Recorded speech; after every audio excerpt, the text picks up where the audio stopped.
tiene 10 minutos para su intervención. Un concepto en 10 minutos, un pequeño reto que asumimos los invitados el día de hoy y que no se compara con el desafío que tiene la Corte Constitucional de delimitar la relación entre las personas con sus animales de compañía, de transformar el concepto de familia. A los miembros de la Corte, a los magistrados presentes y especialmente al doctor Ibáñez y a todo su equipo, agradezco la invitación para participar en dicho espacio. Hoy vamos a hablar de las mascotas como miembros importantes de la familia, pero que no son humanos, y de la admisibilidad de la llamada familia multiespecie. La ruta metodológica que vamos a utilizar, por favor, siguiente, es esta. Vamos a abordar 4 puntos. Un problema jurídico que tiene que ver con la acción de tutela que nos convoca el día de hoy, una propuesta conceptual, reflexiones a esas preguntas orientadoras que nos realiza la Corte, que se explicaron en el concepto y que aquí simplemente las vamos a recordar, y unas conclusiones. Siguiente. A partir de allí me he planteado un problema jurídico para la tutela que nos convoca. En el marco de un conflicto familiar, cuando se han integrado mascotas o animales de compañía a la unidad doméstica, pueden decretarse medidas cautelares como el embargo y el secuestro sobre estos seres sintientes, y la respuesta a esta pregunta es que no. Y ya vamos a ver, siguiente por favor, ¿por qué definimos esta respuesta o por qué damos esta respuesta? Por favor, siguiente. A partir de esta respuesta a la pregunta, nos planteamos una hipótesis para el día de hoy. Y esa hipótesis tiene que ver precisamente con el concepto de familia que se discute.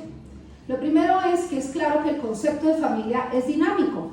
Está cambiando, hoy está cambiando nuevamente, como lo hiciera con las sentencias que reconocieron los derechos de las parejas del mismo sexo unos años atrás.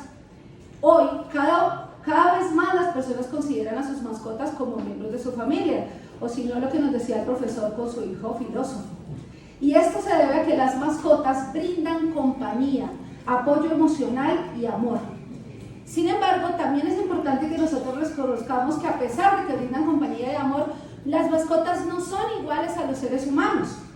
Por lo tanto, no podemos equiparar los derechos a los de otros integrantes, como los niños, como las personas mayores, como las personas con discapacidad, como lo decía el profesor Luis Domingo.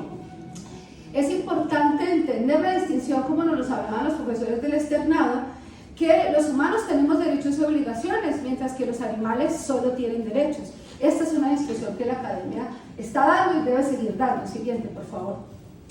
Entonces, a partir de allí hay una propuesta de concepto de construcción que la estamos haciendo con el semillero de la Universidad Santo Tomás también, que tiene que ver con que la familia está constituida hoy en día por la persona o grupos de personas que comparten vínculos de consanguinidad o que sin tenerlos aún conviven bajo el mismo techo con animales, y estos conciben a los animales como parte de su unidad familiar, incluyendo los animales en todos los ámbitos de la vida. Nosotros vamos de paseo para mielgar en el carro, y a quién empacamos, a la mascota. A veces ni siquiera hay campo para las maletas si llevamos a nuestras mascotas.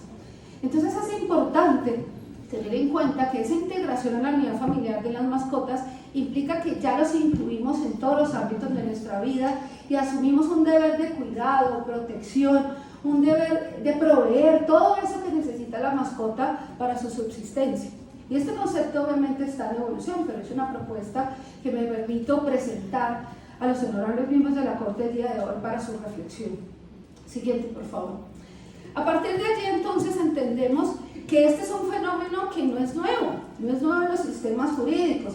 Al contrario de lo que alguna de las ponentes nos mencionaba, hay sistemas jurídicos que admiten la familia multiespecie. Ya en Iberoamérica se ha comenzado a incluir la protección a los animales, transformando ese concepto de objeto o propiedad al de ser sintiente titular de derechos. En México, por ejemplo, acaban de resolver hace 2 meses un conflicto sobre el embargo de unos perros pug. Esta mujer no pudo tener hijos, decidió tener animales para darles cuidado de amor, se los embargan, y oh, qué problema se le ha generado desde el punto de vista de la afectación a su salud mental, porque también sus animales fueron embargados.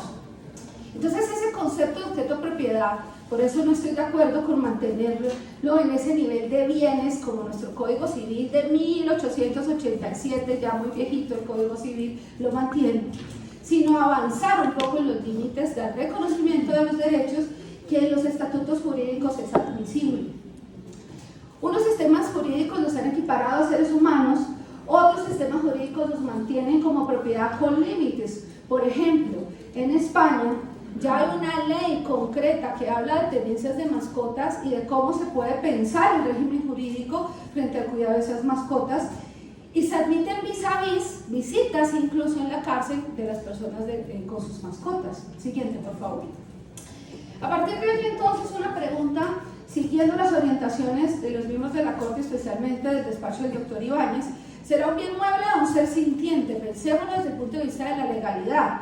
Claro, nosotros estamos hablando hoy en día que el derecho se está apropiando de la vida, y aquí la discusión es apropiación de la vida versus la apropiación de las cosas, muy Foucaultiano, el biopoder, el poder de los humanos sobre la vida.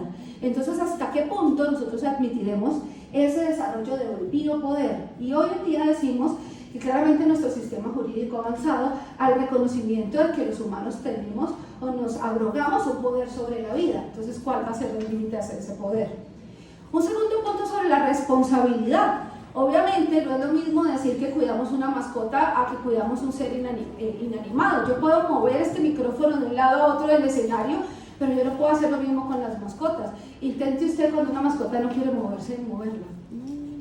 Entonces no es lo mismo, la responsabilidad no es igual, por lo tanto no pueden seguir en esa categorización de bien mueble. No es lo mismo mantener este atril que mantener una mascota. Las cargas económicas no son equiparables, por lo tanto ese concepto de bien y de bien mueble del Código Civil tampoco se puede mantener. Siguiente, por favor. También nos preguntamos, bueno, ¿el humano y el animal de compañía son iguales? Pues la respuesta es que no. Veámoslo solo con dos escenarios o con dos variables. Uno, la variable capacidad, otro, la variable carga. En la variable capacidad, pues los humanos tenemos capacidad sometida a los ciclos de vida. Obviamente, yo cuando nazco al primer mes, pues no tengo capacidad.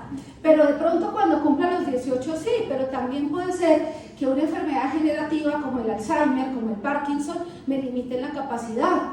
Entonces los ciclos de vida se han regulado hoy en día por el derecho para establecer obligaciones y para establecer también cuál es la capacidad que nosotros vamos desarrollando.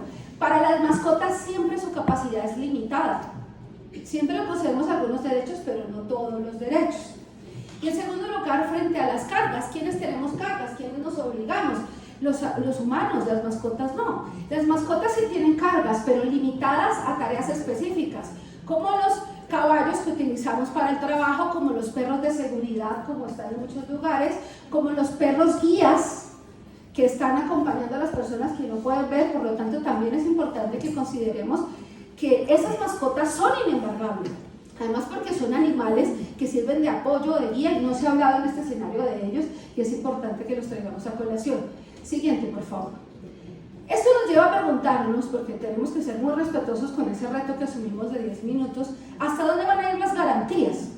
Porque si vemos que la premisa general es, si constituimos familia con nuestras mascotas, y es admisible el concepto de familia multiespecie, ese es el concepto, y que no se pueden embargar nuestras mascotas, y que nosotros debemos entender que las mascotas no tienen obligaciones, tenemos que admitir a los animales como miembros de la familia, pero no como iguales, no iguales a los seres humanos. ¿Por qué no iguales a los seres humanos?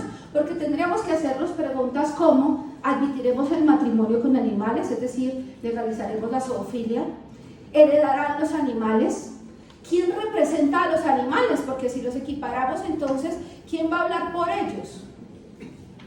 Y lo otro, ¿cómo responderán penalmente los animales? Todas estas preguntas obviamente son las que, complementados al concepto que pudimos rendir con antelación, nos vamos diciendo que, o nos va dando una visión de que debemos aceptar a la familia multiespecie, no equiparar los derechos a los humanos.